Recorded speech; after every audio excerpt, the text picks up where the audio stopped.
Assistant Director of Finance and Strategy, and Mark Stocks, who's the External Auditor at Grant Thornton. Okay, thank you for that.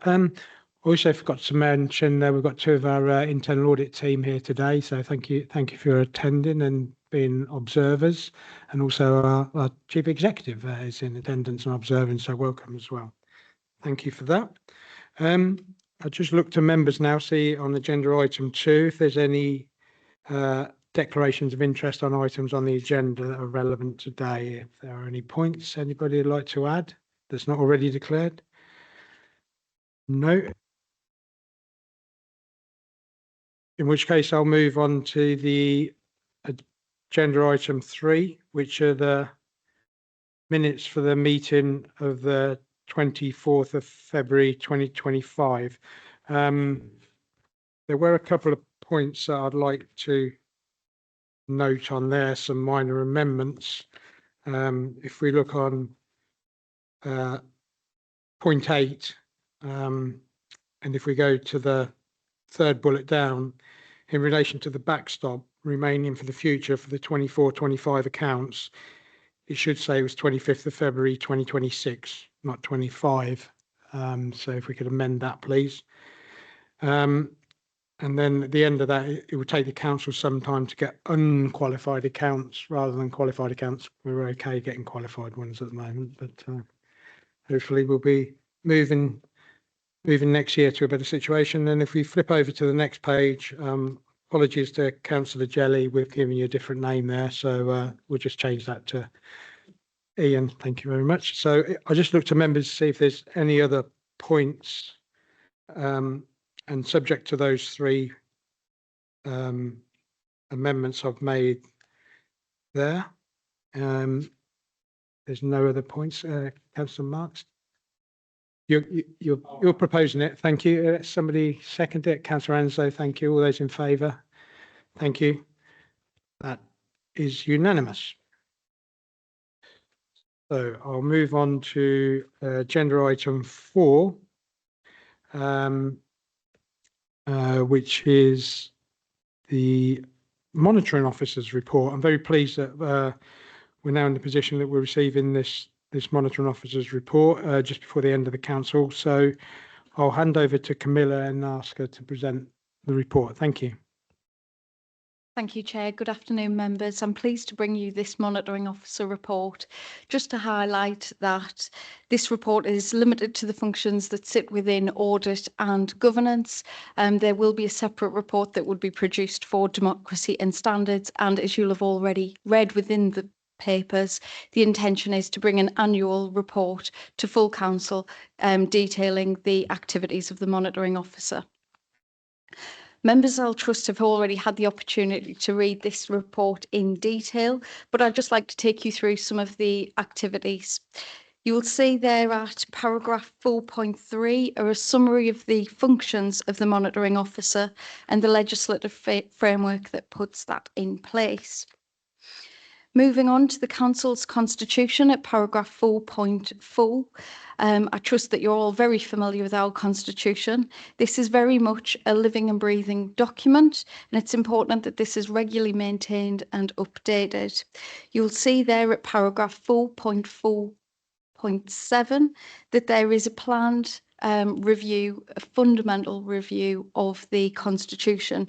Now that we're 4 years in, it's an appropriate time to undertake such a review to make sure that the Constitution reflects the organisational arrangements, and from that an annual review would take place that would be on a smaller scale. So I'll be pleased to be bringing that report forward in future months and for adoption by full council. In relation to lawfulness and maladministration, I would just like to highlight for your benefit around the work of the monitoring officer and the engagement as part of the local government social care ombudsman. The monitoring officer is regularly updated and consulted on activity relating to the ombudsman as part of the compliance monitoring.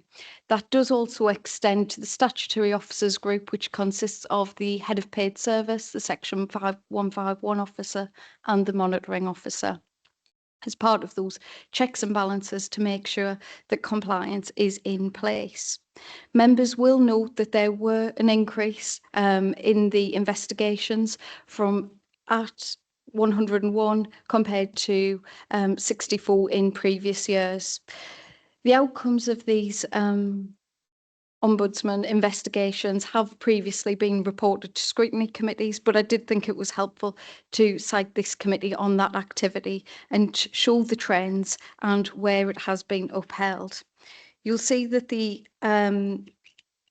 Council recognise that there is some further improvements to be made and is working hard to address the feedback provided in terms of the complaints handling and the Ombudsman handling. Some of the benefits that have come out as a result of that, the investigations and the reflections back on service delivery, is the implementation of the complaints handling codes. The Council's comments, compliments and complaints policy has also been updated alongside a new remedy policy, which has also been published.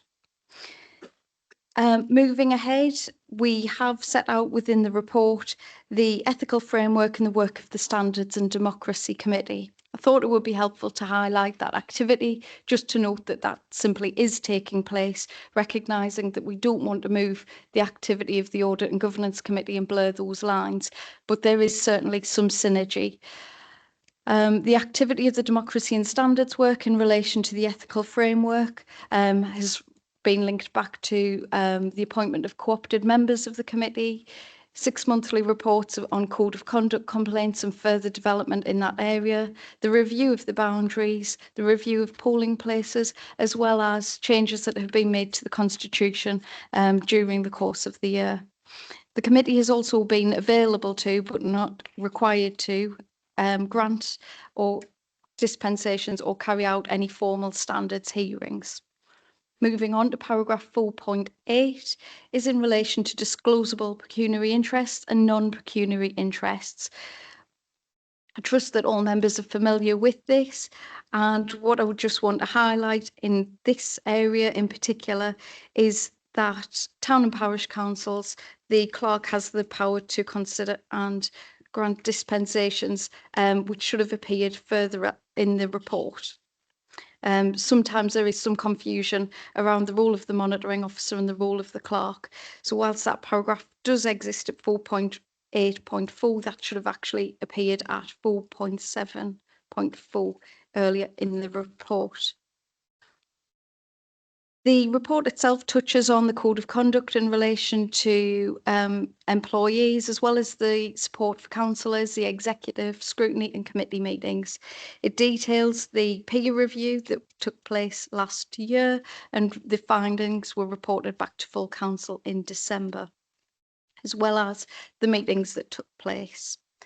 The report highlights some of the activity in relation to the contractual procurement rules and waivers, setting out at paragraph 4.12.1 that there were a total of 35 waivers for over 25,000 and 61 for under 25,000.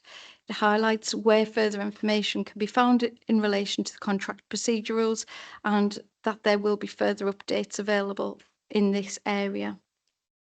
I'd just like to take members a little bit further forward in the report in relation to the Regulation of Investigatory Powers Act, commonly referred to as RIPA. This is in relation to surveillance, and just to highlight that there were no RIPA authorisations during the last reporting period. In relation to whistleblowing, this is an activity that has previously been brought to this committee for review, both as a training exercise and reflections piece on updates to the policy. And I'm pleased to report that I continue to work closely with our Chief Internal Auditor in making sure that we're raising awareness on that particular policy across the organisation.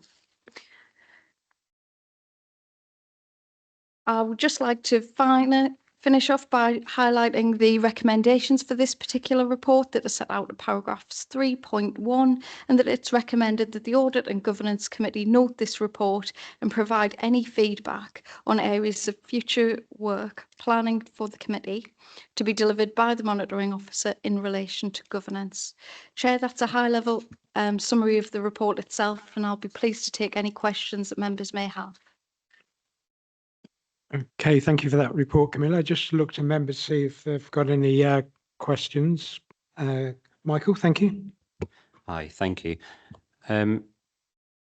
About complaints, is it obvious how people can make a complaint? I spoke to a couple of people over the last couple of months, and this was specifically about, I think there's some new play swings and stuff on Castlefield Park in Wellingborough, and they wanted to make a complaint and they couldn't. And I said, well, do you know how to make a complaint? And they said, no, I don't know.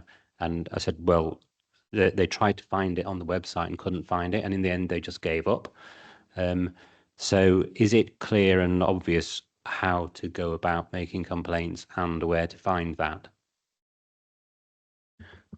Okay, thank you, Yep. Camilla. I can't speak to individual circumstances, but going on the NNC website, simply typing in complaints will take you to the relevant complaints pages. It's complaints, comments and feedback, or compliments, I think is what it's referred to. And that will take you to that area. What I will do is just feed this information back to our Assistant Director for Customer Experience, because it's always important to us that we're making sure that we're appropriately signposting on our website, and it's easier for that end user in terms of how they can log a complaint and how it will be handled and the outcomes available. Okay, thank you for that. Did you Sorry, follow up? just to briefly follow up on that. It's important when that obviously there's different levels of computer literacy, and it's important that once people type into the search boxes that they don't get 10 or 11 different articles. It should be clear, and it should be complaints, not any other particular name, in my opinion. Thank you. Okay, Councillor Anslow, thank you. You mentioned at the beginning that something about standards is going to be discussed later. Is that right? What I intend to do as the monitoring officer is to bring a regular report, an annual report to both, firstly to full council, an annual report to full council, but as part of that journey, audit and governance and democracy and standards should be both cited on that because of the activities of the monitoring officer. There is that cross-pollination there.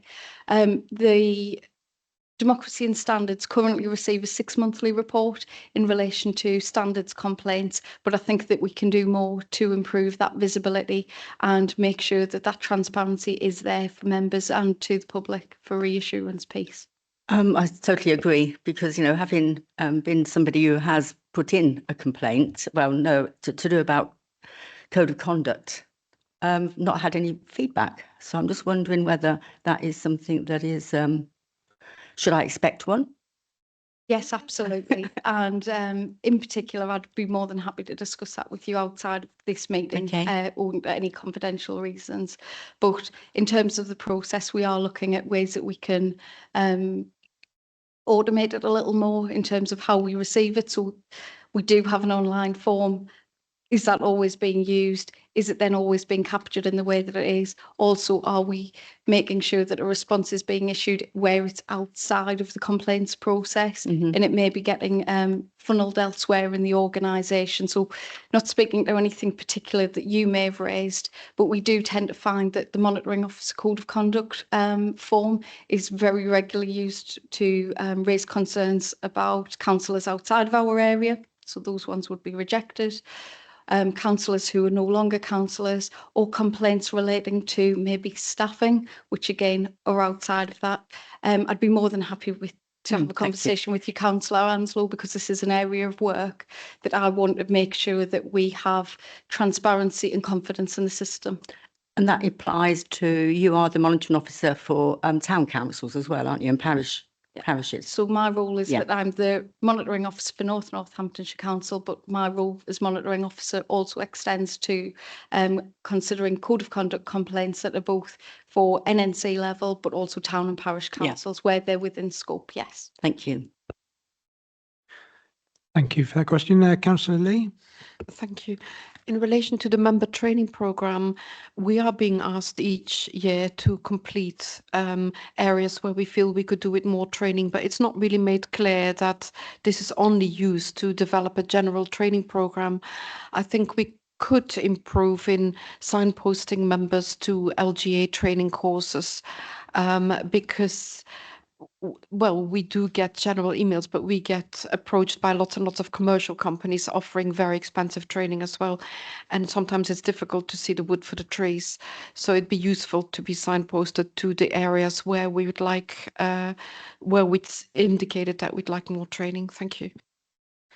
Thank you, Councillor Lee. I'm really pleased that you mentioned that because it's something that I've been working on with the team and officers across the council very regularly as part of the run-up to the elections and thinking about our member induction, but also the work beyond the member induction, how we best equip our councillors and support them in the delivery of their duties. So one of the pieces of work I'm really pleased to see coming forward is a member intranet where all of our training modules will be available, getting the communications. Some of the themes that we notice with the questions that come through member inquiries to assist you in being able to find that information quickly. Because we do understand that residents in your community come to you and will challenge you on the street for an answer on certain things. So that will be a resource for that particular sort of inquiry side, but also the member development. So some of the sessions that we have planned for after the elections will be recorded and made available, as well as any training. So if we have any changes, say a member becomes a member of the planning committee in year, they can go back and view that material, but they will still speak to an officer and do that, but it'll just give them that extra confidence, but also to have that as a refresher if they want to go back, because we know that as councillors and newly elected councillors, there's a lot of information that you need to digest in those early weeks and months, and it's beneficial to have that going back. We do capture a skills matrix or a training needs analysis, and I will feed this back to the team to see if there's something more we can do in terms of a annual review or a professional development sort of space. As officers, we can capture some of our learning, and I'm just thinking for future years, is this something we could maybe do with our members as well? Okay, thank you for that. Just see if there's any more questions. A couple of general points I'd like to make, and then some specific things you'd asked if we could give feedback on future work and things like that. I think the first thing to say is I'm really pleased that this report's come. I think as a committee, it's been a bit of a blind spot for us. We rightly focused on risk with external audit, improving internal audit and clearing the accounts, etc. And this has been a bit of a weakness. So I think whatever happens in the coming weeks, I think hopefully this committee will use this as a starting point to take it forward and have more items on the agenda. I think there's some particular points I'd like to raise about things that you've put into the report. Just as a general point, I think it'd be really helpful if you could try and link it to risk in the way perhaps we do with the internal audit work and the risk management work. I think that should be a common thread which runs through everything that this committee does. So, and then that will lead us to focus on those more severe points, the higher risk items. You've put some interesting information here, saying 4.5, for example, 4.5.5, and I think that's a good start point. I don't know whether that's good, bad, or indifferent, those types of numbers, because we haven't built that data up in our own mind yet. I can see it's going in the wrong direction year on year. Should I be alarmed about that? I don't know. I think that will come in time, but I think when we get that level of severity, you can see how it's moving, which the direction of movement is really important there. I think one thing that I wanted to mention was about whistleblowing, and I think a couple of the members a couple of the members mentioned about complaints. And I think it's a communications point there. And I think that's the same thing with whistleblowing. It's great not having any whistleblowing because nobody really knows about it. I think we want to see some whistleblowing come through. I think the weakness there is the communication of it. And I think probably complaints is the same thing. So I think we must brace ourselves to get worse raw data coming in, but then we'll be getting the right level of information, and then that can then be integrated with the risk approach. I think so that they were the things that I was asking that you noted in your approach. I think what would be useful, I think, because you can see how we take comfort from the patterns which come out of internal audits work. They're reporting in a certain way. If you could, in a way, not saying do it exactly the same, but so it has a similar look and feel in the way that you're tracking things and reporting movements. That helps us to understand and assess whether things are things we should be worrying about and reporting them through. That's the main points I'd like to raise. I don't know if anybody else would like to add anything to those. If not, I'll move to the recommendation. It's recommended that we note the report, and I think we've given you some feedback on areas of future work for the committee to be delivered by the monitoring officer in relation to governance. If I look for a proposer for that, that's Councillor Marks and Councillor Lee seconding that. So all those in favour, please show. Thank you, that's unanimous. And once again, thank you. I really appreciate that coming through, and I think it's moving us forward in the right direction for governance. Okay, moving now on to agenda item 5, which is the risk management policy and strategy. So we're presenting the risk management policy and strategy for the committee's review. It's authored by Claire, I think, with some help from Rachel. I don't know which one would like to. Would you like to present it? Thank you. Yes, thank you, Chair. So this report today contains, as attached in Appendix 1, the risk management policy and strategy. So this sets out how the council will manage its risk going forward. And the policy and strategy was reviewed in 2024. And as part of that, it was agreed that we would undertake an annual review. So following this review, the revised policy and strategies attached to the report, which we have made no material changes to. And I am only going to draw your attention to one area in particular, which is at 4.43.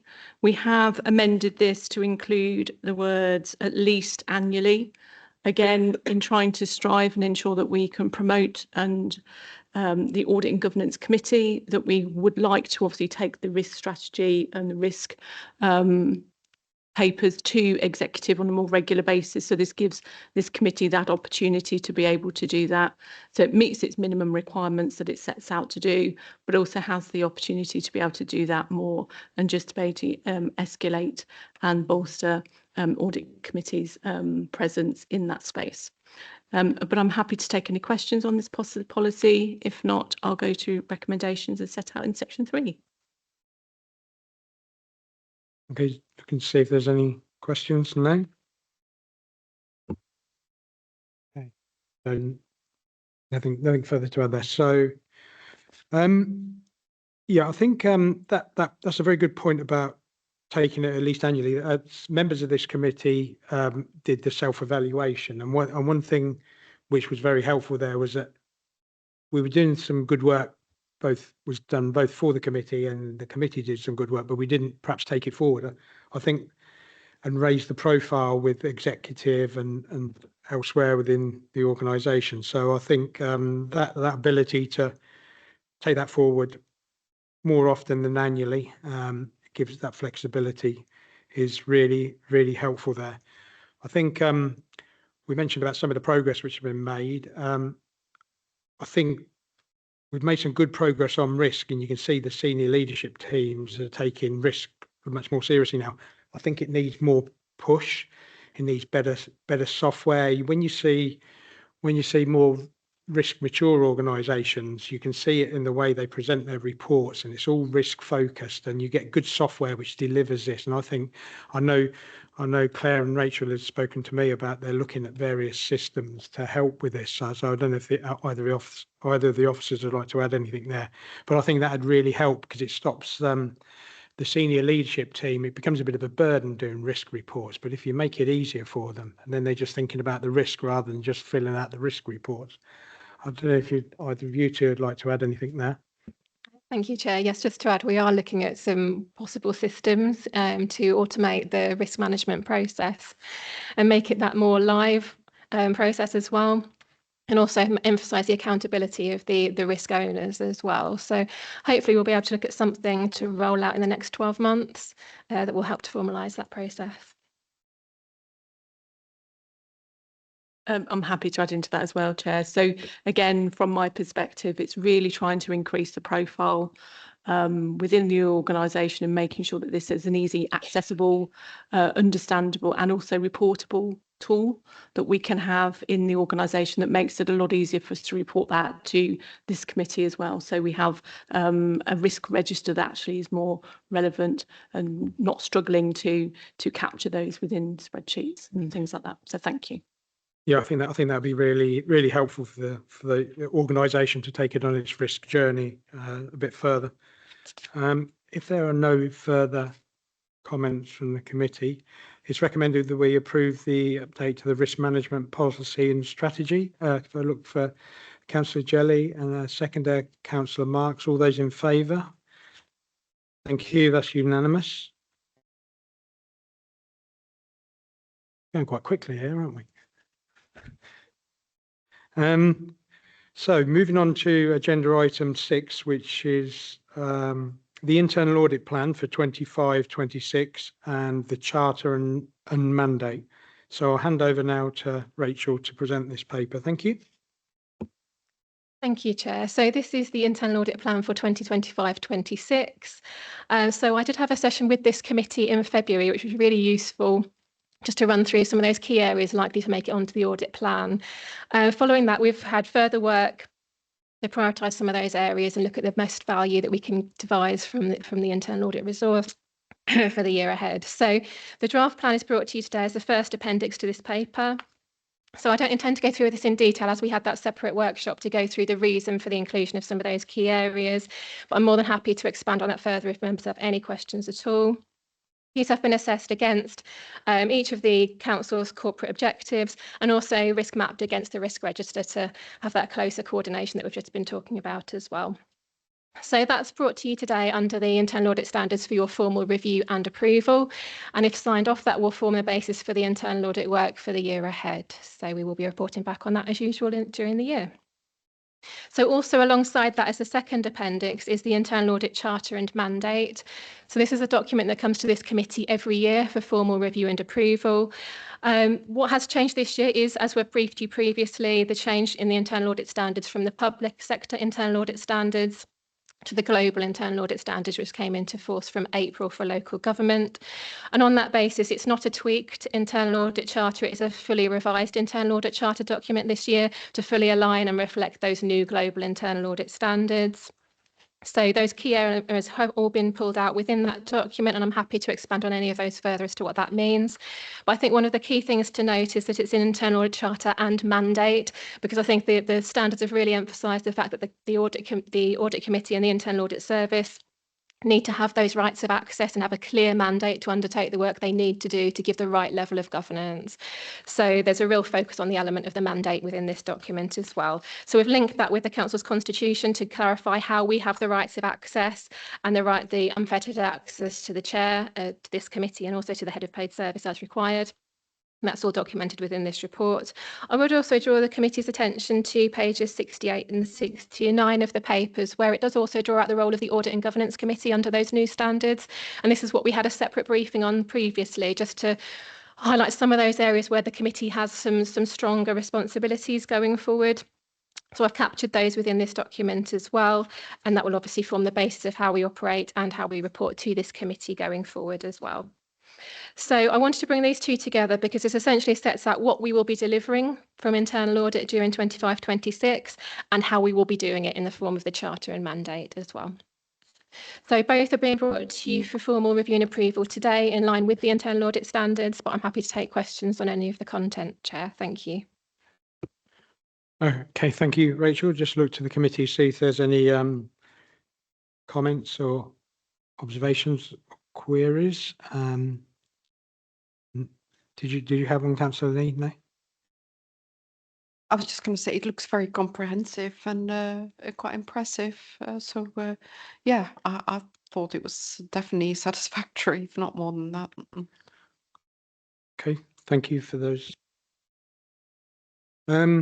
Yeah, I think the important thing here is it's all linked to standards. So everything emanates from the standards, and then we're setting the charter and the mandate, and it's setting out the roles and responsibilities. So I think this is a demonstration of professionalising the approach within the organisation, and I'm very strongly supportive of it. And so there aren't any further questions. I'll go to the recommendations. So the recommendations are that we approve the internal audit plan for 25-26 as approved in Appendix A.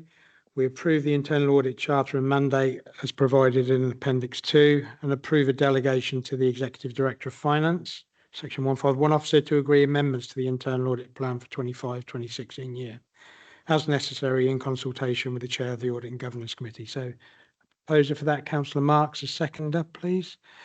Councillor Anslow, all those in favour, please show. Thank you, that's unanimous. So moving on now, it's another internal audit related one, and under agenda item 7, which is the external quality assessment of the internal audit service, which we knew was being undertaken over a recent period, and the results are here. So I'll hand over to Rachel to present the report. Thank you. Thank you, Chair. So yes, my next report is in relation to that external quality assessment that I briefed the committee was underway at the last meeting. So just to recap, under the public sector internal audit standards, which we were operating into until the end of March, and then the global internal audit standards, which have now come into force, we must have an external quality assessment at least every 5 years to ensure that we are compliant with those standards. So as we were a new internal audit service and a new council, we were set up as an in-house internal audit service team from the 1st of April 2022. So since that time, I have been doing annual self-assessments against the internal audit standards, documenting those and reporting the outcome of those to you as part of my annual report each year. But we hadn't had an external quality assessment and we needed to have one within 5 years. So what I wanted was to give us enough time to be able to develop enough of an evidence base to be able to show how we comply with those standards in practice, to be able to inform our first quality assessment. So we got to that point where I felt it would be a good point to have that external assessment, but also given the new global internal audit standards coming into force from April, it was really timely for us to have that external input as well as to what we needed to strengthen to align with the new standards as well, to have that almost gap analysis as well of anything we needed to align to comply with the new standards in 25-26. So that was the purpose of the assessment. So we appointed an independent external assessor, and I've provided some of the details of the assessor within the covering paper on page 77 of the pack, just to give you as the committee some assurance around their independence and their experience and professional ability to undertake this assessment.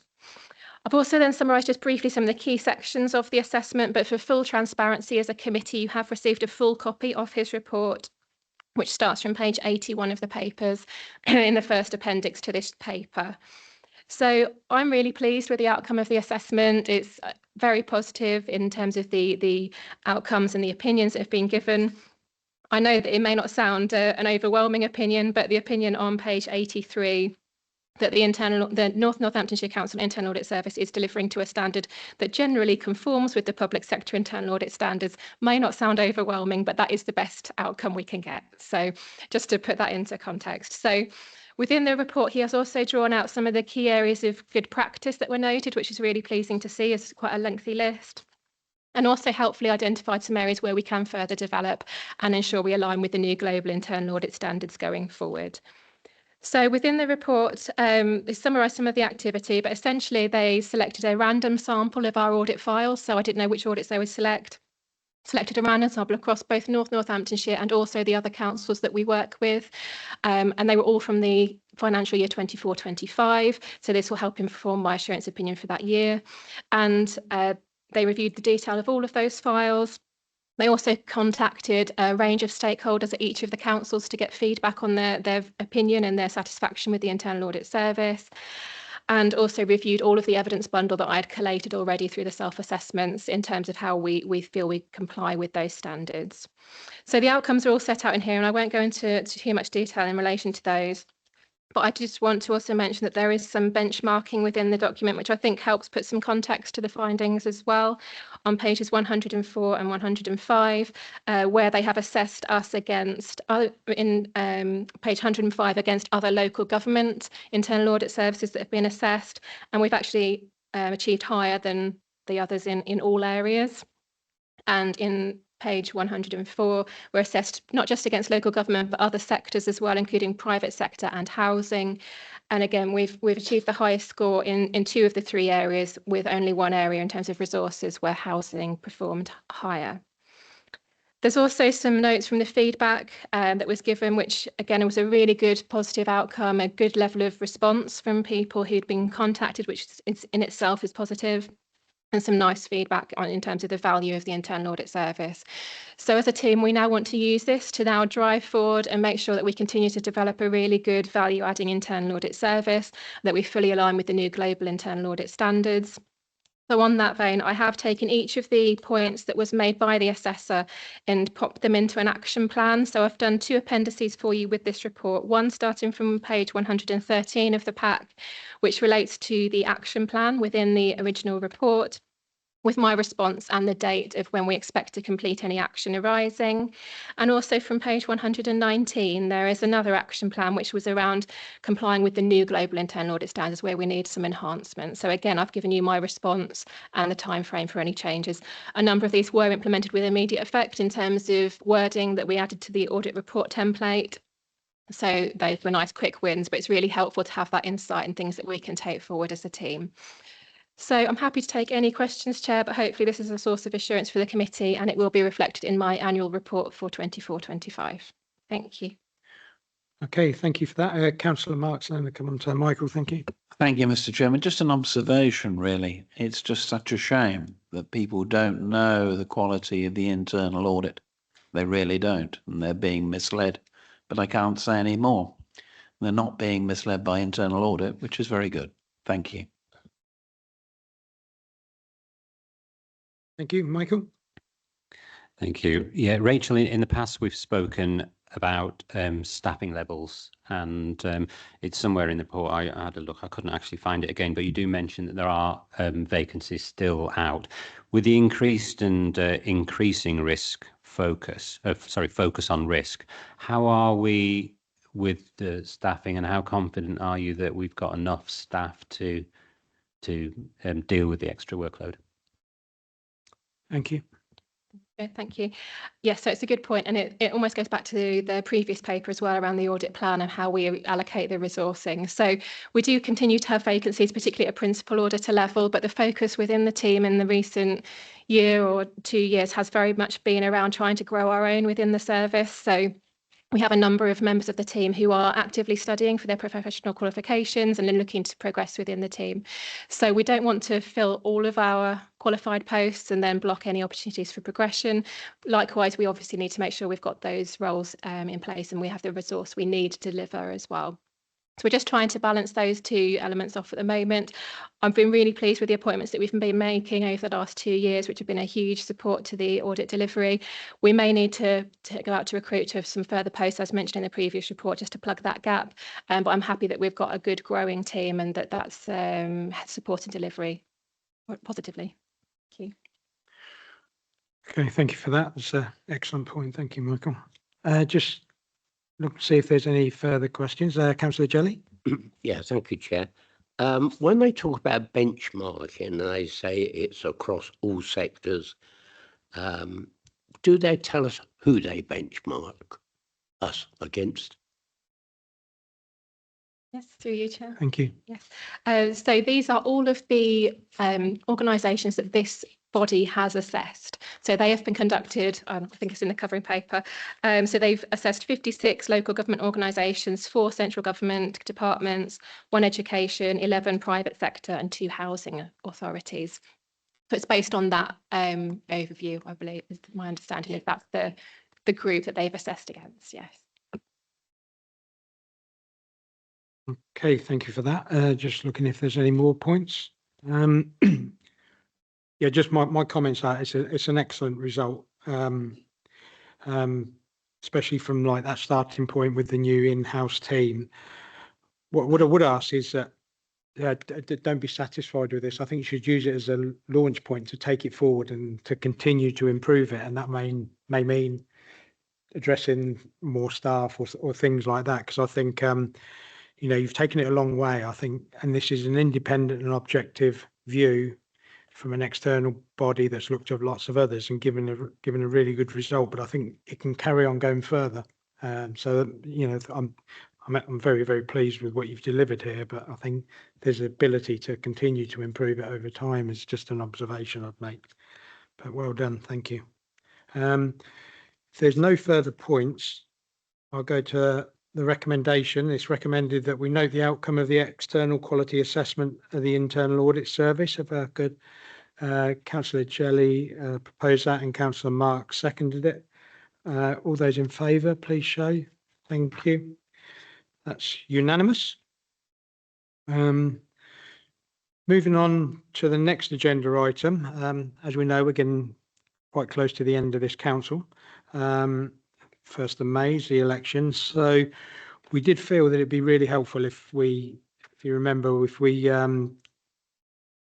got a line in the sand at the end of this council, because some, or maybe a lot of us will maybe not be here, and then there will be a year which they'll have to reflect back on, and there'll be probably a few people who's got a bit of continuity. So we asked Rachel to prepare this report up until the end of this month, effectively. So that's the context of this, and we wouldn't ordinarily do a mid-year report, but I'll hand over to Rachel and she can present this report. Thank you. Thank you, Chair. So just to briefly introduce the report. So this is in the same format that we've used for your previous annual reports, but obviously not for a full year. So it's just to cover to the end of April. So I have included coverage around today's meeting. So obviously I didn't know necessarily what the attendance figures would be or the decisions that would come from the meeting. So those are subject to confirmation. I will formalise those after the meeting, and I'm happy to circulate the final version to members of the committee afterwards if that's in agreement with the Chair. But otherwise, hopefully it reflects the activity of this committee. Again, I think that it highlights the good work of the committee and the breadth of activity that you've covered within quite a short space of time. It also reflects on the training that you've received. So to have 3 sessions of training just within that period, I think is impressive for any committee. And obviously then reflects on all of the sections in terms of internal audit coverage, external audit coverage, and governance as well. And your receipt of the first monitoring officer report has been drawn out as well. So I think that's really positive. So happy to make any amendments. This report does belong to the committee, so please do suggest any amendments or anything you wish to add to the report, and I'd be more than happy to take those forward. Thank you. Look to members, see if they'd like to add anything. No, in which case, thank you. That's really helpful, that it gives a clean start to the next committee in the new council as well. So that'd be really useful for those involved, if any of this committee now are involved next time. So the recommendation is that we approve the interim report of the committee to inform the next annual report to council. Councillor Lee and Councillor Anslow, thank you. All those in favour, please show. Thank you. That's unanimous. I think we're going to have some other officers attending for parts of this. I don't know, they may be with us, but we'll crack on with the agenda item 9, which is the internal audit progress report. And obviously there is some points in here about follow-up of recommendations, and we'll we've kindly got some officers who are here and some who are to join us shortly, and we'll ask them questions at that point. Thank you. I'll hand over to Rachel to present the report. Thank you, Chair. So this is the latest update on the delivery of the 24-25 internal audit plan. So a full copy of the plan, as usual, is provided from pages 157 of the pack. So just to reassure the members of the committee, so at the time of producing this report, there remained some audits that were in progress or in the finalisation stages. A number of those have since been finalised, and I am comfortable that we will have sufficient finalised in time for the internal audit annual report for 24-25, which will come to the next meeting of this committee, and then inform your annual governance statement, of course, as well as part of the governance arrangements. So within the progress report, the first appendix, there is an overview of the audits which have been finalised since the last committee meeting. So in section 3 from page 148 of the pack, I'll just take members briefly through these. There are 7 reports, so I won't go into great depth, but I'd be happy to take any questions from members after running through those if that's helpful. So the first audit related to procurement compliance. So this is an audit that we perform on an annual basis, if not more regularly, depending on coverage. So within this audit, we always look at how various service areas, selecting a random sample of contracts and spend, have complied with the Council's contract procedure rules within the Constitution, but also with the relevant legislation in terms of procurement when they're over that relevant threshold. So we did that usual testing, and that did highlight generally a good level of compliance, but we did note 2 areas in particular where we were not able to evidence compliance with contract procedure rules. In both areas, we have been given assurance that actions being taken or already taken to address those going forward, but that did obviously need to reflect in on my overall assurance opinion for this, which was brought down to moderate. As part of this, we also had the new Procurement Act, which I have mentioned to the committee previously, which came into force in February. Given the coverage of this audit, all of the audit testing we did was actually predating that new legislation. So what we did was also included a risk around readiness for the new Procurement Act, and that looked at what training and guidance the Council has already provided to officers to make sure that we are going to be compliant with those rules going forward as well. So overall, we're given a good level of compliance for the good level of assurance, for the control environment, which is relating to the governance and the guidance in place, particularly around the new guidance for the Procurement Act. But for compliance, we have given a moderate assurance opinion and an amber rating based on those findings, and overall a medium organisational impact as a result of those findings.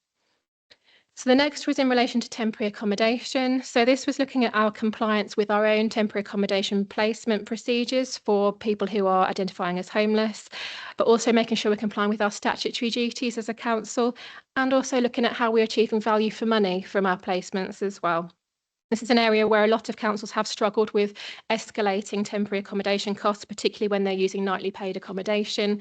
So there is this force for councils to look at more innovative ways to arrange temporary accommodation placements. So we were pleased with the controls that we found in place, and we were actually able to give assurance that there's some new controls around tracking of placements, and regular, robust review of those placements was working well. We identified some gaps in record keeping, which we have been taken forward in terms of actions. But overall, the council was making good use of its temporary accommodation budget based on the findings. And we also identified that the council was using some of its housing stock properties to provide some temporary accommodation, which is in line with what a number of councils are doing nationally. But we just then drilled a little bit further into that to make sure that we were accounting for that appropriately, because temporary accommodation is a general fund activity, so it mustn't be funded by our housing revenue account. So we just looked at how that was being accounted for, and we were satisfied with that in terms of the placements, but we just made one recommendation around any write-off of rent arrears to make sure that those are directed back into the relevant pot as well. So based on the outcomes of the testing and the overall financial position and the activity in this area, we gave a good level of assurance both for the environment and the compliance for the controls in place, and a low organisational impact overall. So that was a positive outcome. The next was in relation to the Kettery Library roof project. So here we were looking at the project management arrangements for delivery of that roof replacement work. So this is something we did look at last year as well, which was in very early stages of this new project. We have followed up again this year, and all of the recommendations that we made at the last audit have been implemented, which was positive to see. We also were able to see that regular highlight reports were going to the relevant groups. These were reflecting financial performance, risks and issues, and anything that was emerging within the project was suitably reflected. We have obviously noted there has been some slippage against the project plan. We can naturally find this in capital projects as long as it's being suitably managed and the risks are being assessed and suitably documented. It doesn't necessarily impact on our opinion from an organisational control perspective, but we wanted to reflect that has taken place and reflect that within our findings. Again, risk management appeared to be working well, and we have just made some further recommendations just to further tighten up some of these controls, but all were of a low priority recommendation level with no risk identified in terms of those particular findings. The next related to early years funding claims. So again, this is an audit that we did in 23-24. And have revisited in 24-25. So the committee might recall this relates to early years providers. So in this case, we're talking about nurseries or childminders who work in the area, who claim for funding for 2- or 3-year-olds under the relevant legislation. There have been some big changes to that, as I'm sure lots of people are aware, in the last 12 months. So we thought it was even more important to revisit this to make sure that providers and the early years team are on top of everything they needed to be doing. So we visited a sample of 10 settings again to do spot checks about the claims that have been submitted for the period. We checked those against registers and parental contracts to make sure everything had been suitably covered and that we could verify that the children that had been claimed for were suitably registered and existed. We did identify some similar issues to last year's visit, so it's continued to be a similar level of assurance and similar levels of findings. So we have reported this back again to the early years team, who can only continue to issue reminders and do their own audits. But what we also did differently this year is that a member of the early years team also shadowed our auditors on the visits. And I thought that would be really helpful in that they've then been trained up to then do these audits on a rolling basis rather than relying on us to come in annually. They now have that audit process built into their processes. So based on the findings, again, similar to last year, a moderate assurance for the control environment and the compliance, and some recommendations to take forward on that. The next was around backdated adult social care payments. So care placements can obviously be very costly. So as soon as those are arranged, we need them to be recognised in terms of our financial commitments and any pressures on the budgets. In some cases, in particular, where we have an emergency request for care, sometimes they don't hit the budget straight away, and that can then have a knock-on effect in terms of a sudden peak in overspend. So this has been recognised by the service, and they've done work to try and strengthen controls in this area, which was really positive to see, and we were able to give some assurance on the work that was in place. But what we did find was that there was some further work that could be done to tighten that up further and also expand it to make sure it's picking up all of the potential cases that could present a financial pressure under those circumstances. We did identify, for example, that the logs were not fully complete in all cases, and not all of the activity was necessarily reflected. So whilst we're pleased to see the activity that's taken place, we've given a moderate assurance opinion for the control environment, subject to some of that work being taken forward, a good level of compliance and a low organisational impact overall. The next was also adult social care related, and this relates to external placements. So members of the committee may recall this was an audit in 23-24 that received a limited assurance opinion, and that was why it was prioritised for coverage this year. One of the reasons for the limited assurance in 23-24 was a significant reliance on use of spot providers rather than using providers that were on our approved frameworks. I'm really pleased to say that had significantly reduced this year with a new framework in place since October 2023 for home care in particular. We've seen a much reduced number of spot purchases, which was, as I say, the area that had reduced the assurance last time. We've also seen a good range of operating procedures in place and a good level of controls in relation to those. We did identify some gaps in some of the logs, which will be taken forward as actions, hence the moderate assurance opinion for compliance, but a much improved position from when we last undertook the audit in 23-24. And the last audit that is summarised for you today is our schools audit. So every year we do a thematic audit with schools, maintained schools in North Northamptonshire. So we select a sample of schools and go out to spend a day with them to audit a particular area. So the focus of this year's audit was on health and safety and governance. So the reason we prioritise these areas, governance has been subject to some amended guidance that has been issued for schools in the last year. So we wanted to make sure that that had been fully adopted and was aligned with with the arrangements in place in our maintained schools. And obviously health and safety is something that's on our strategic risk register. It's something that features highly, and we wanted to make sure we give some assurance around that in our schools as well. So we visited 7 maintained schools over the period, and each had their own audit report and their own action plan to take forward. And then we did an overarching report for the council as well in terms of actions to take forward to support schools in addressing some of those gaps, but also to have learning for all of the schools. Obviously, we can only visit a small number, and we want to make sure that all of them benefit from that learning. So one of the areas we've recommended is around supporting schools to adopt risk management frameworks, for example, to make sure they have a risk register and they're suitably managing their risks, and to address any gaps in local authority governor coverage as well. Generally, health and safety was pretty strong within the schools that we visited. So most had a higher assurance opinion for health and safety than on governance. But as I say, actions are in place for all of those, and that will be taken forward and reported back to all of the schools. So those are all of the audits that have been finalised within the period. And as I say, the rest will be finalised and included in the annual internal audit report for the year, which will inform the overall opinion. Also within here is the latest rolling risk review. So members of the committee will recall these are not audits, but they are just to give you some assurance over the risk register entries. So from page 171 of the papers is the outcome of the latest rolling risk review, which focused on strategic risk register entry 18 around the transformation and One Council plan delivery. And all of the ratings we've given for all of the controls listed are of green, essentially confirming that the controls that have been listed on the risk register, we have been able to verify they exist and have been able to give the evidence and the verdict on those. And that's reflected within this paper.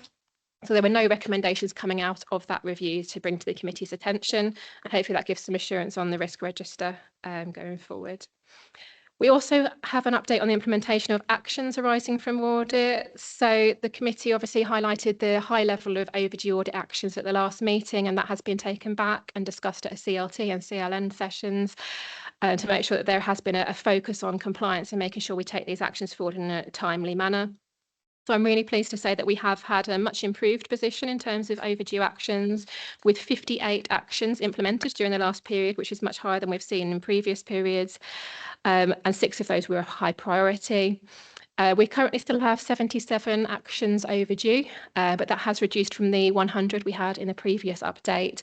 And of course, since then, we have had further actions which have become due. So we actually had 135 in total, 35 new actions had become due, and 58, as I say, have been implemented. So that leaves us with our overdue total. So as was requested at the last meeting of this committee, in table 3, we always highlight any actions which fall into the box of being high priority and over 3 months overdue. And at the last meeting of the committee, we had 5 such actions which had been reported.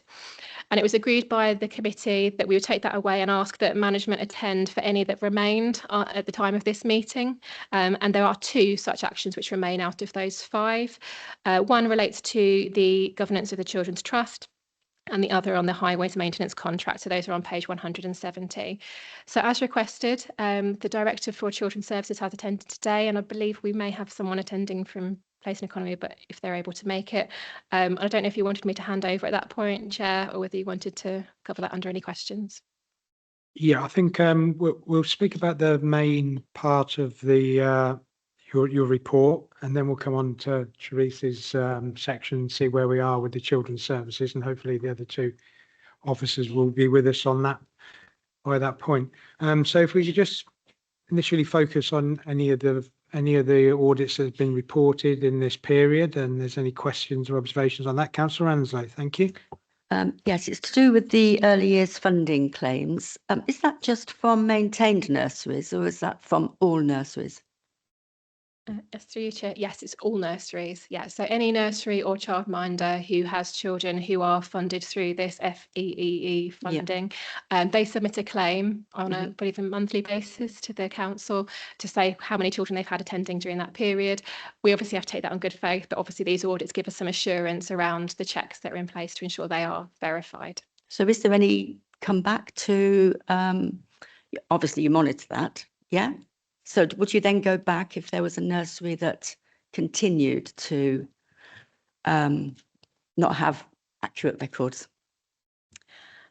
Through you, Chair. Yes, so that's something that the early years team would focus on. So they do now have compliance officers within their team, and that's who's shadowed us during the audits to try and train them up in how we do our audits.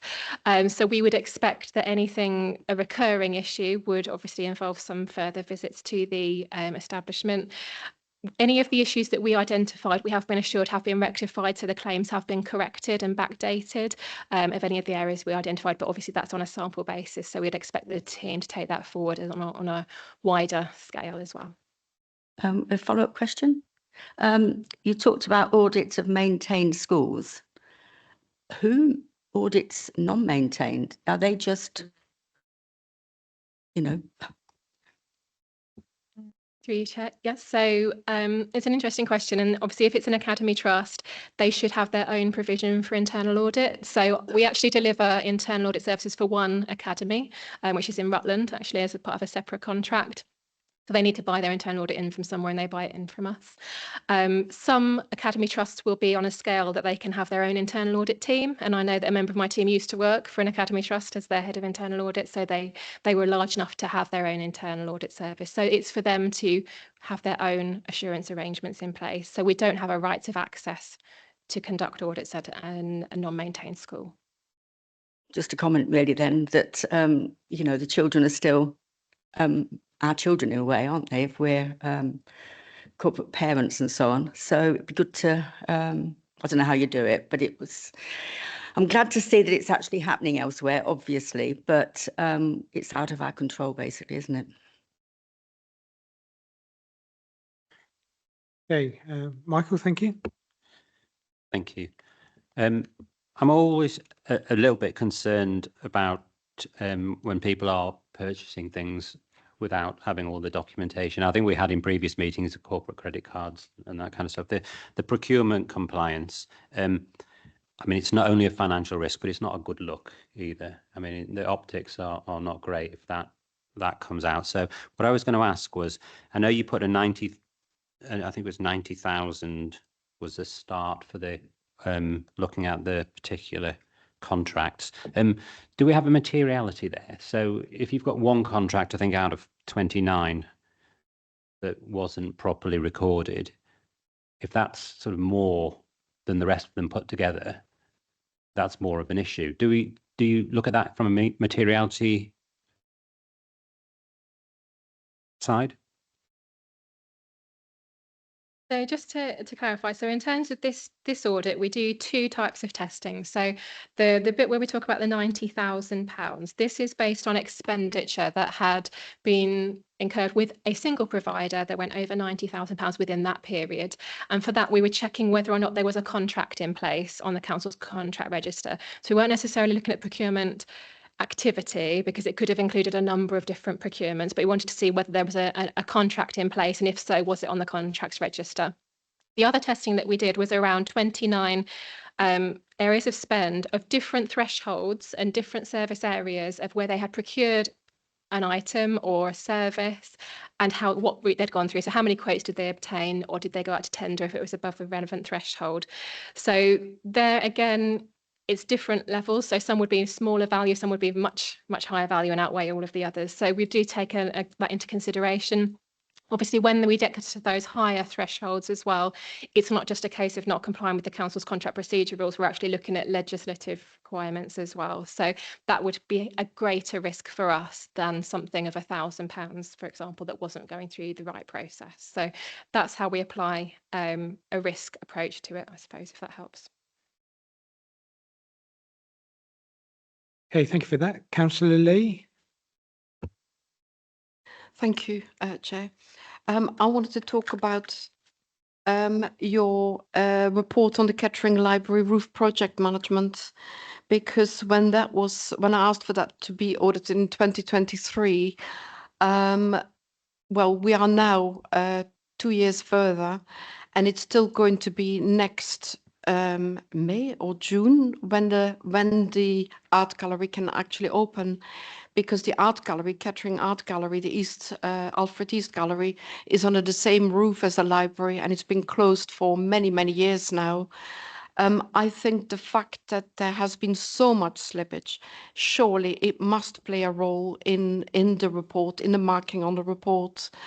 It means that that Noord-Notts Council hasn't had an open art gallery in the entire life of its existence of Noord-Notts Council. The art gallery, the art works of art have not been seen anywhere. It means also a damage to the council's reputation. Money has been spent on the rebranding as Cornerstone. If you Google Cornerstone now, as I just did, a church comes up, a landscaping company. Cornerstone is just disappearing without trace because that art gallery is not open. And we have lost, if money is the only thing that counts, we have lost income. I have circulated a list of fees and charges of all the income that we could have had from the gallery hire, and that hasn't happened. So there are amenities, public amenities that we should have had that haven't been available just because the library roof, because there was such a long delay in getting that roof repaired. And I know it takes a year to order those tiles, I know, but action has not been taken quickly enough, in my opinion. And I do think that should have been taken into account. I don't agree with a green bill of health for that project. Maybe I didn't frame the parameters correctly for what I wanted you to look at, but it can't disappear without a trace, the fact that our art gallery has been closed for all these years, and that, well, that just something that was known about in 2023 still hasn't been resolved. So I would like that to be minuted, please, my comments. Thank you. Okay, thank you for those comments. They're valid comments. Some of those I think are more about the scrutiny of this. Obviously, the audit that we did here was the project management, so it was looking at project management compliance. I think there are other points, and we can pick those up outside. If there's any specific project management points that you think are challengeable, then raise them with Rachel in the committee now.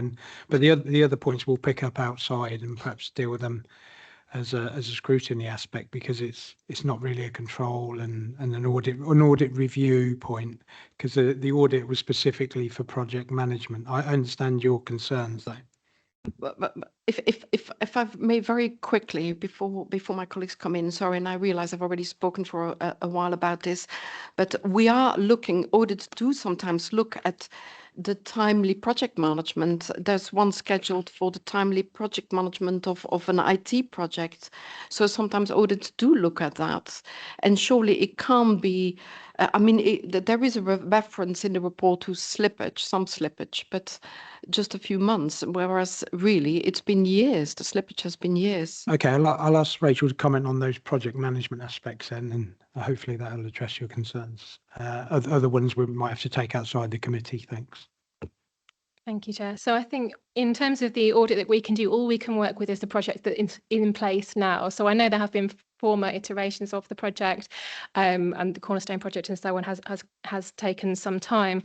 All we can look at is the project that's in place now for the replacement of the roof. So that's very much what we focused on here, that there is a project plan in place. It's not unusual for there to be some slippage. Obviously, in this case, it has slipped from March to May. That wouldn't have triggered a high risk for us. I appreciate that it may seem like the whole project has run longer than you would have expected, but I think we can only assess against the project plan that was in place, and that's the where the slippage has come in this particular case in the time of this audit. So, as you say, I'm happy to take any of that away and inform any further coverage, but as it very much with these embedded assurance project reviews, it's very much a point in time of the audit of have we got the risk registers, have we got the reporting in place, is the comms up to date, are we identifying the right risks, are they informing highlight reports and so on, and all of those areas were there, and they were recognising the issues that were impacting on the slippage as well. So it wasn't that it had come as a surprise or it was an unknown in terms of that particular case, which related to the procurement process. So that's very much where we've come from with the audit, but I'll obviously take away the notes of your comments. Thank you. Okay, thank you for that. Councillor Marks. Yes, thank you, Mr. Chairman. As I've said in another committee, which is, the name escapes me, but it's on much the same topic, I still disagree with English Heritage decision to make us go with Collie Western stone, which is 3 times the price of equivalent stone, which could have been used faster and got the project done more quickly. But unfortunately, I lost against London, so there you go. So yes, we are where we are. Okay, let's see if there's any more comments or questions. I'd like to welcome George to the meeting. Thank you for turning up. Before we move on to those higher risk matters which are outstanding, which George and Charisse are going to talk to, first of all, thank you to Section 151 officer, and I think you've raised the profile of this, and we've seen the impact of that. So I think we hadn't, perhaps as a committee, paid enough attention to getting the outstanding recommendations down. And this has been taken away by Claire, and I think probably supported by the chief executive. And we can see that they've come down. So once the focus comes on it, I think the learning point, if we focus on it, and then the senior leadership team, the chief exec, Section 151 officer, it makes a difference. And I might ask Rachel, give her a bit of prior warning. What were refresh our memories about the 3 which have come off, the 3 high risk ones at some point? So that's a demonstration of when we do focus on it, things do happen. So that's a good thing. Perhaps just give a well done to those 3 who've managed to get them off, and then we'll talk with Charisse and George about the status of their outstanding actions. Thank you. Thank you, Chair. Yes, so the actions that had been taken off the table from last time were mainly related to IT. So a lot of work has taken place in that area to strengthen the controls. And I did look through quite a lot of evidence in relation to these actions as well, and was happy that we were in a position where we were able to close those actions. So I think that's a really positive outcome, and it also links to some of the other medium priority actions as well. So I think we've seen them come down in the IT area as well. So yes, that's been a positive. Okay, thank you for that. So if we could move to those 2 outstanding high priority actions which have been overdue for more than 3 months. I'll go to Charisse for the first one. If you can just explain, number 1, the background, number 2, what you've been doing, and when you think, I think we've got a revised date in there, which isn't too far into the future. And if you could just present your thoughts on that. Thank you. Yeah, sure. I hope colleagues can hear me in terms of the committee. So I'm here in a very specific capacity to talk about the intelligence client function, which is known as the ICF. And obviously colleagues know that during the disaggregation of both councils, that there was a formation of the Children's Trust. And the ICF, it's fair to say, has a very central functionality in terms of oversight, performance management and quality assurance of our trust contract. Where we are at the moment, because both respective councils, the West and the North, and I think it's fair to say that there has been significant progress under the trust leadership in terms of the contract delivering our social care services. We are in a different place in terms of governance infrastructure, which has been supported by the Department for Education in terms of thinking about rationalisation and also thinking through what our new governance is going to look like going forward. So there's a couple of things that we've been doing over the last few months. So one is about looking at a refresh of our governance in terms of the trust and how we manage that going forward, and looking at a kind of systemic review of what that governance looks like. And then equally, we are looking at a review of the actual functionality of the ICF. So at the moment, it's jointly funded by both the West and the North. For us to make a kind of informed decision, we need to review its functionality, which has been underway, look at the roles and the responsibilities, but also looking at how it prioritises that commissioning and performance management and quality assurance. So one of the key outputs of that review will be a paper that's shared between the West and the North, and then we will make an executive decision about what the life form of that ICF functionality will be going forward. So the revised date for that will be the end of April. And I guess the question will be around, you know, in terms of the status update and the original date. I think that one of the reasons why we've chose to do it now is because we do have that support from the DfE to kind of relook at our governance structure, and it makes sense to align that to the ICF. But also, I think it's noting that we're moving into a much more mature relationship with the trust, where we can start to look at what the kind of life cycle of the ICF will be going forward. So I just wanted to share that update by way of context, but also assurance to say that we are going to be finalising that review with a paper towards the end of this month. Okay, thank you for that update. Just look to members, see if they've got any questions they'd like to pose to you.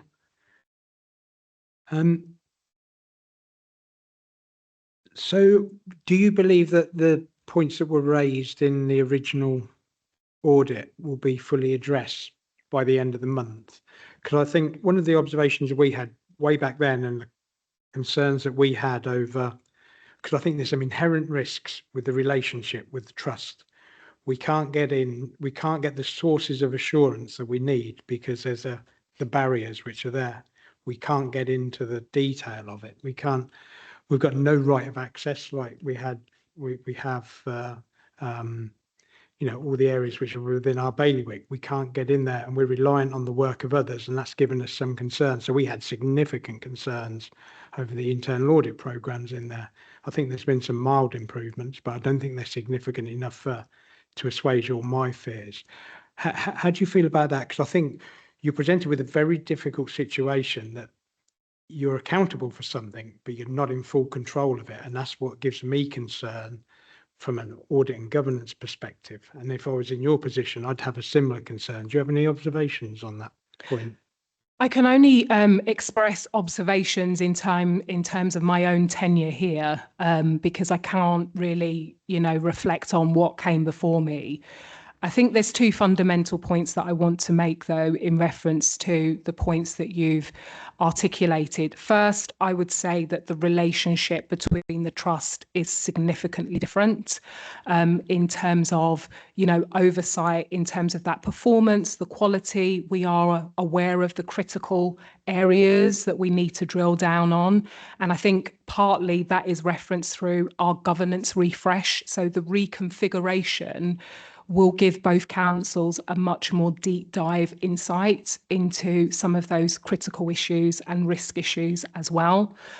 I think the second point of reference is to note that there has been progression on some of those critical areas where we wasn't always able to source information that we have been. You know, I think one of the issues is around skeleton budgets for both councils that has been produced now, and some other areas around joint funding arrangements, around placements and performance as well. So I think that there has been marked improvement. I think your question was, will the review of the functionality of the ICF address some of those historic concerns? I believe that they will, because we will map out where we've got to diagnostically then. Where are we now?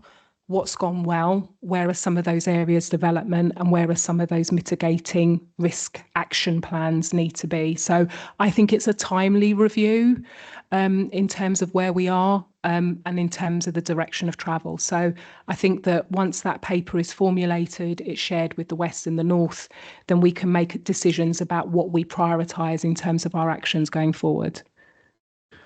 Thank you for the answer. I'm comforted by the level of confidence that you've got there, that this will address it. I'll just ask Claire to comment on those points you raised about the weaknesses around the budgets. If you could make a comment Yeah. on that, please? Thank you. Thank you, Chair. Yeah, so there's been significant work between the Trust and both councils in developing and moving towards actually delivering a medium-term financial plan, which was one of the biggest things that we didn't have originally. So we do now have that in position, and we are continuing to make progress in terms of information, quality, assessments in terms of what that future plan looks like to inform both councils. So what we have agreed with the Trust is that we're moving into a shadowed budget position.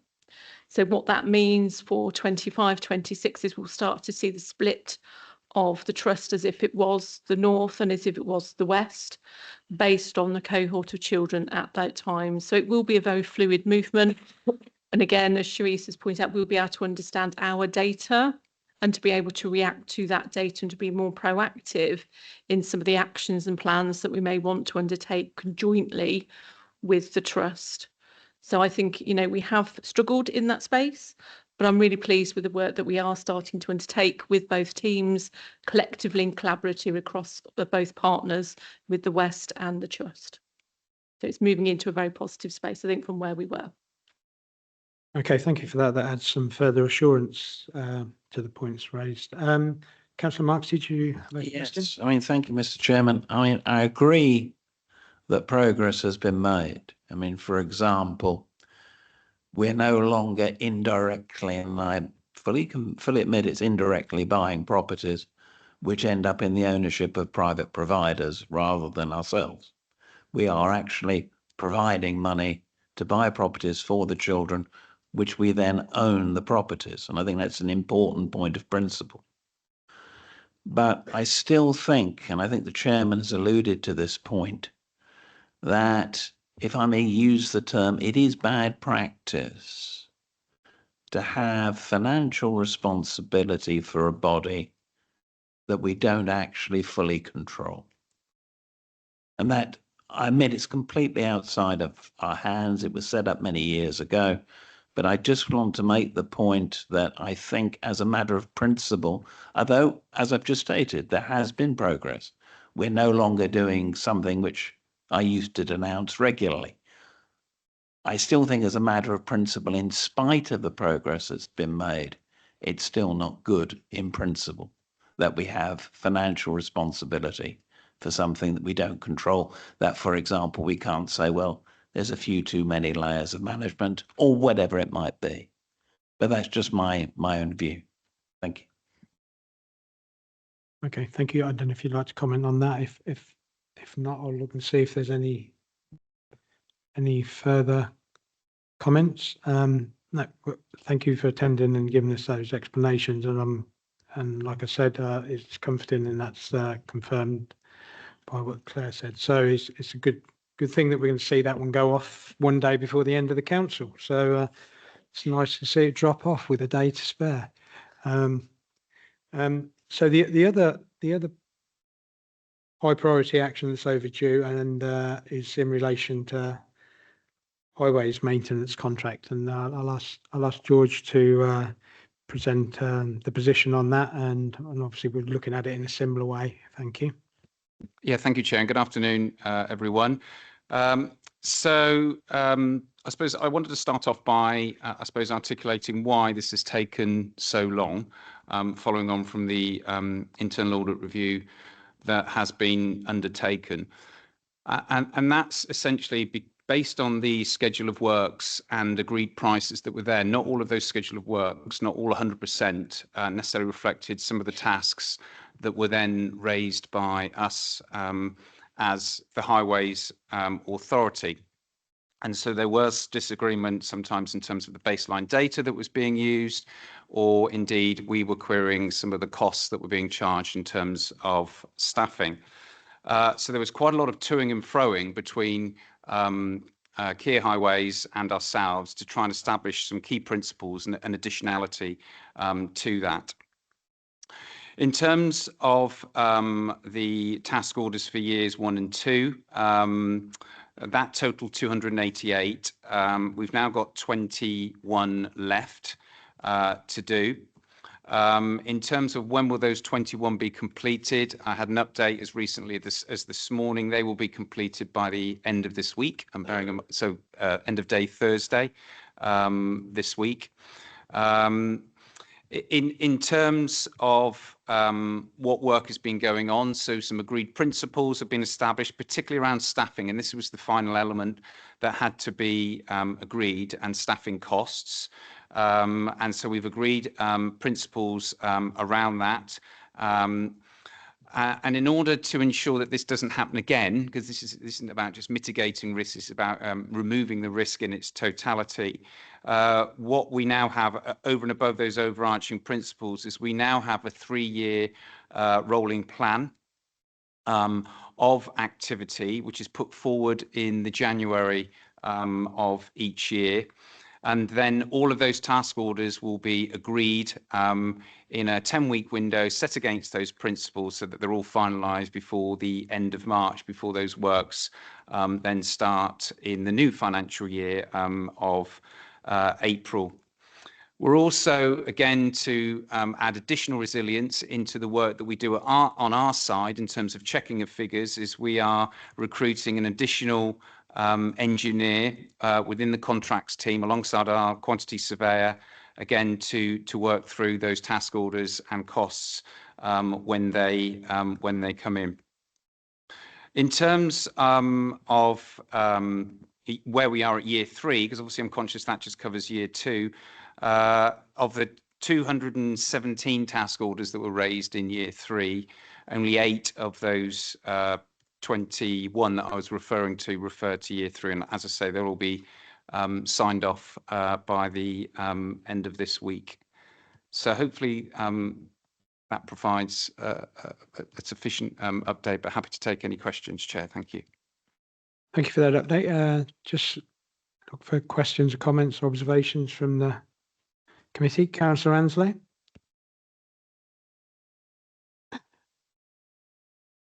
How to say this, really. So you've had to talk to Keir about staffing and about your relationship with them. Is that right? That's what it came out over as, which means surely that was part of the original contract. There should have been an agreement about, who does what and when and where. So I'd find that quite difficult to accept. Okay, thank you, George. Good comment. Sorry, yeah, so apologies if I didn't come across as clear as I might have. So in the original audit report, which is what I've just articulated, the schedule of rates, as I said, so you're absolutely right, Councillor Anslow, that there are a schedule of rates that were pre-agreed and within the contract, and therefore that's what all of the contractors bid against when we went through the tendering exercise. But not all of those rates subsequently covered all of the work that we've subsequently needed or requested as the Highways Authority. And therefore, as a result, some of those tasks, some of those works that we've required have needed a new rate to be established. And obviously what was being put forward by Keir, we were challenging and trying to establish, particularly around the staffing costs. So there was an established set of schedule of rates, but there was some additionality that we've requested since the contract started, which weren't included in those schedule of rates. Hopefully that helps. Thank you. Okay, just looking to see if there's any further points. So just to reconfirm, do you feel that this will be resolved by the end of the month? And so that high level item will be gone by the end of this council. By the end of this week, even Thursday.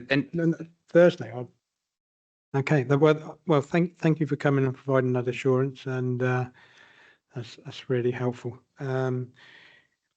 If there aren't any more questions in relation to that item, I'll go to the recommendation of agenda item 9. It's recommended that the Audit and Governance Committee notes the internal audit progress report attached as Appendix 1 and considers the main issues arising, which we have. If I look for a proposer for that, Councillor Jelly, and seconder Councillor Marks. All those in favour? Thank you. Any against? Councillor Lee against, and there's no abstentions, so that's carried. Okay, thank you. And if I could just implore, the pressure is still kept up by the Section 151 officer and the chief exec, and the focus is kept at the senior leadership team, or whatever the acronym is. Sorry, I've forgotten the acronym, but that really helps because you can see it just brings them. Sorry, CLT. Sorry, I keep on forgetting the acronyms, but yeah, so that will really help, and it really backs up what internal audit are doing. So thank you for that. Before bringing the meeting to a close, I thought I jotted a few points down this morning. I thought I'd do some reflections on the Audit and Governance Committee.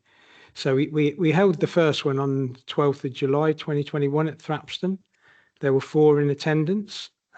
Councillor Marks was there, as was I. So this is the 25th committee of this council term. So I was looking at the changes. There's been a huge number of changes. A significant number of changes in that time. On that meeting on the 12th of July 21, we dealt with the committee terms of reference, the audit plan for 21-22, a collated risk register from the previous councils. To say they were inconsistent is an understatement. The Redmond review, do you remember that? They knew what was coming, didn't they? That was into the effectiveness of local authority reporting and audit. They didn't know how much it was going to deteriorate. Post-vesting, the 2018-19 financial statements were cleared for Corby and East Northants. So that's the 18-19. We were 3 years out of date with them. That was actually post-vesting. We picked up the ones 2 years out of date. So we had 2 accounts and 2 audits outstanding for 19-20. That was Corby and East Northants. And then for the 4 predecessor councils for 2021. And then we had 1920 and 2021 for NCC, which was a huge impact. So we received the internal audit opinions for 2021 for all 4 councils, predecessor councils, which was interesting, and NNC. So what we've done, I think, over the last 4 years, in terms of accounts, 9 have been prepared. 9 audits have been cleared with a complicating factor of the predecessor councils and the wider external audit issues, particularly with EY. We had the disaggregation agreement, which was a great step forward. We've made significant progress in the internal audit team. That was confirmed today by that external audit, that external assessment. Significant improvements in risk management. I think we've placed a focus on the key weaknesses in control areas. I think if you look at the external audit reports, that confirms that we were looking at the right areas. We were looking at children's trust. We had concerns over housing, exactly the same thing that external audit was saying. So I think that was part of the journey. And I think that work that the committee did was very helpful. So there are improvements required. We're continuing that progress on risk maturity. And I think if the next council takes it forward, it will be much better. So raising the profile of our work, what we do as a committee, I think if we take that forward with the executive and full council, we've got to address those areas of key control weaknesses and deficiencies sooner. I'm glad that they've gone, but they went on a bit too long. So we've got to ensure that we clear these recommendations on a timely basis. We do need more independence because we need some continuity. Some of us aren't going to be here in a month's time or a few weeks' time, and we need some continuity. We've only got 1 independent. We haven't tried hard enough because we haven't got one. We've got to do that higher level of focus on governance, and we spoke about that earlier. So obviously, being a sad accountant, I like to think of things in numbers. So we've had 6 external audits completed through EY. 5 external audit partners have reported to the committee. I'm an FD and elsewhere, and I've just moved on to a second partner after 8 years, and that was quite traumatic. So we've had 5 in 4 years. We've been through 4 audit cycles with Grant Thornton, their 4th work in progress.